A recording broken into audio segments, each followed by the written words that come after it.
he turned that into a space that he rents to the city to be a public library. So this dude's a huge entrepreneur. If you're thinking about starting a pressure washing business, but you want to learn more about the equipment, mixing chemicals, how to clean every surface on a residential job site, property protection, and much, much more, check out the How to Wash course. It'll be the first link in the comment section and the description. What is up, everybody? My name is Justin. This is Forever Self-Employed, and in today's video, we're going to be taking a look at a parking lot striping job that we almost lost $4,000 on because of one crucial mistake, and it wasn't 100% our fault, but I'm going to be going over that in today's video, so you're going to want to stick around until the end to see exactly what happened. But this video is going to be great for you guys because we had a bunch of things go wrong on this one. So if you guys enjoy these breakdowns and learning from our mistakes, be sure to hit that thumbs up button. Let's see if we can't make this one of the most liked videos on the channel.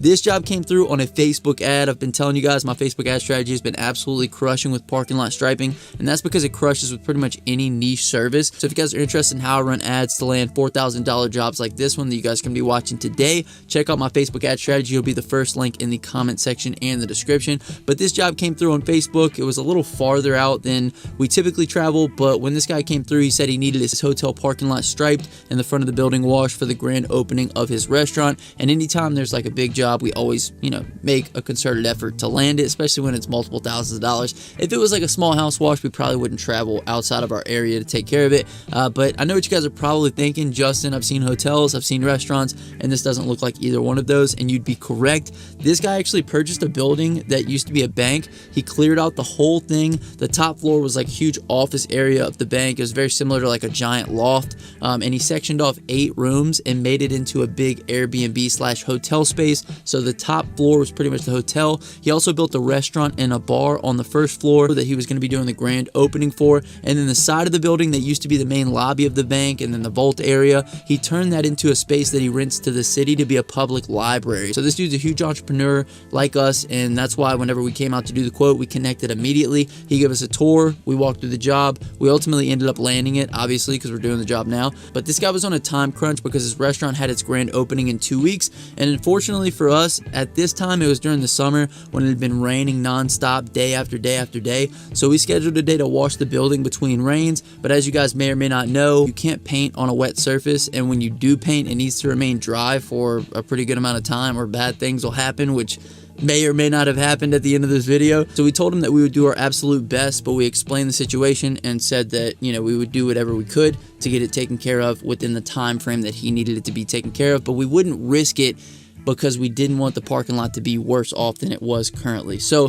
the Friday before the grand opening, we saw an opportunity. We finally had a night where it wasn't supposed to rain. We worked a full day that day, and then we went out there in the evening time to try and knock everything out. But let me tell you guys, this was a big job. There was tons of lines, handicaps, curbs, wheel stops, 2 big sections that he wanted no parking zones because people were blocking up the flow of traffic and they were blocking like a big dumpster that he had. So for those, we had to create a new layout, which basically means that we had to measure everything out, tape everything off, which is probably the most time-consuming thing that you can do on a striping job. And I say all that to give you guys some context as to how big of a job this was that we were trying to just knock out that night. But as you guys can see from this video, the job went relatively well. We were cruising through until about the halfway point, and that's when everything kind of took a turn for the worst, if you will. So for anybody who watches football, whenever something happens in the game that swings the momentum, like an interception, it seems like everything starts to crumble for the other team. Well, that moment for us was when Buddy stepped in one of the arrows that we had painted earlier on in the night, and it wasn't completely dry, and he started tracking paint through the parking lot, which is terrible. You never want that to happen. We didn't know it at the time, but this was a negative change in momentum for us. We did get a good laugh though when he fell over after he realized that his foot was full of yellow paint. But what was even funnier than that was the fact that Kale forgot to tell the owner about the accident, and the next time we were out there walking the property with him, he told us that some drunk guy had walked through the parking lot after we had striped it, and we had to tell him that no, it wasn't somebody who was drunk, it was actually just Buddy who wasn't paying attention. Now in Buddy's defense, parking lot striping is like walking through landmines. You don't really know what's wet and what's not, and then you forget to watch your step, and before you know it, you're tracking paint all through the parking lot. So we did our best to remedy that, but like I said, it kind of took a turn in the momentum for us. After that incident, you could tell that we were getting tired. We started to get a little bit sloppier. We didn't tape off as much as we probably should have. Lines weren't as crispy as they had been in the beginning of the job whenever we were fresher, and then it happened. So after we painted the new layout red lines on a night where if you had checked your phone, you would see that there was a 0% chance of rain in the forecast. If again began to drizzle.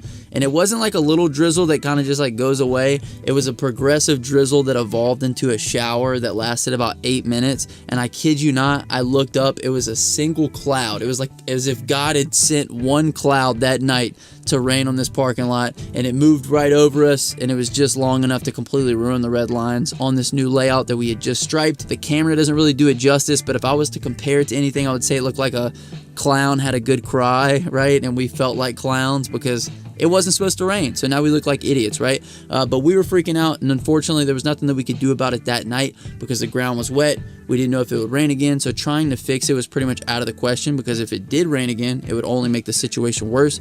So we just pulled up the tape, took some pictures for the owner, and we got ready to have kind of a tough conversation with him. And I'm actually going to save that conversation and the owner's reaction for a part 2. So if this video gets a ton of likes, I'll drop it really soon. So if you haven't already, hit the thumbs up button. But if you made it this far in the video, comment down below red lines, and I will hashtag you a real one. My name is Justin. This is Forever Self-Employed, and until next time, hustle hard and get that money, baby. Peace.